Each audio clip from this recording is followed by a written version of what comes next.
So, ito yung pinagkakaabalahan ko pagkagabi.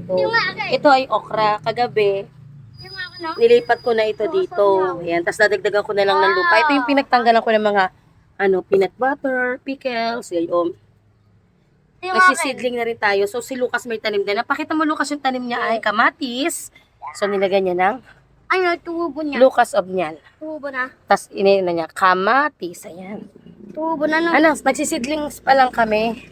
Tapos, kung mapapansin niyo, pinakamalaki na agad yung sitaw. Napuna ko na mas mabilis umano yung sitaw. Mas mabilis lumaki kung humaba ba. Tapos, ito naman ay labanos. Ayan. May mga lupa naman ako dito na paglilipatan ng mga yan. So, meron din tayong kangkong. Maniniwala ba kayo, aray carrots? So, sa gabi ako nagtatanim. Sa gabi kami nag-gardening mga anak ko. Kaya minsan alas 12, gising pa kami. Ayan, pinakakabalahan ko. Kasi mahilig. Gusto ko talaga yung pagtatanim. Talaga lang walang lupa, walang spacing.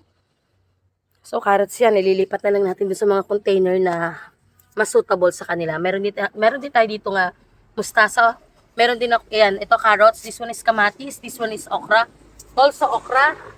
We also have here our Japanese kamote. Ito naman ay red bell pepper. Ito ay, ito to siling haba. Ito ay yung siling pula. Yung normal na sili natin, okra. Tapos, so ito yung, yan yung itsura niya muna dito. Seedling yan. Tapos may pangapatungan naman ako dito na iaakit na lang para kapag nilipat ko na nag-transfer na ako sa mismo mga lagayan nila. Sa mga recycled bottles ang paglilipatan na. Ayan, ito yung mga ginawa ko. Ito yung mga recycled bottles natin at saka jars. Ito yung mga pinagtanggalan ko ng candy. So kagabi binutasan ko na yan. Marami pa nga yan. Ito yung pinagtanggalan ko ng bigas, yung nasira, bigasan. So, nilagyan natin ng mga white onions at ayan at buhay na nga. Tapos, syempre yung ating garlic. Sabi ko sa inyo, nakakabuhay talaga ako. Yung celery, meron din ako celery sa baba. Mataba na rin yun and also petchay. Sinabit ko doon sa may alambre ko doon. Sa steel matting. So, marami pa ako talagang ideas. At isinisingit ko lang talaga to sa gabi ha. So, yan, celery. Ito yung mga pinagputulan ng paninda. Di ka, binibili lang yung stock. So, pupungusin ko yon tapos directly na lang, ida-direct na lang natin dito sa ating lupa. Ayan. So, nagpabili ako ng lupa sa kapatid ko sa Kalamba kasi mas mura. 120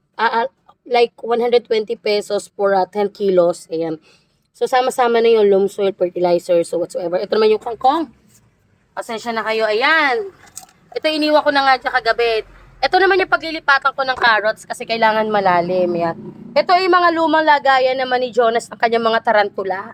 So, instead na nakakalat doon, hindi niya alam, ngayon alam mo na, diyan ko naman ililipat ang ating carrots or else yung ating radish kasi may nagpula din ako ng radish. Ito yung binili ko. Tapos, kung gusto niyo mas makamura sa buto, meron naman talaga sa palengke at may libre pa sa munisipyo. So, ito naman yung mga kangkong kagabi kasi nga, at saka ang palaya to, hindi pala naasumo kasi kagabi ko nga lang tinanim. Tapos, ito yung mga natira ko pala, pinapapaga ko na mga kangkong seeds. So, later on, or mamayang gabi ko na itatransfer na lang para maano.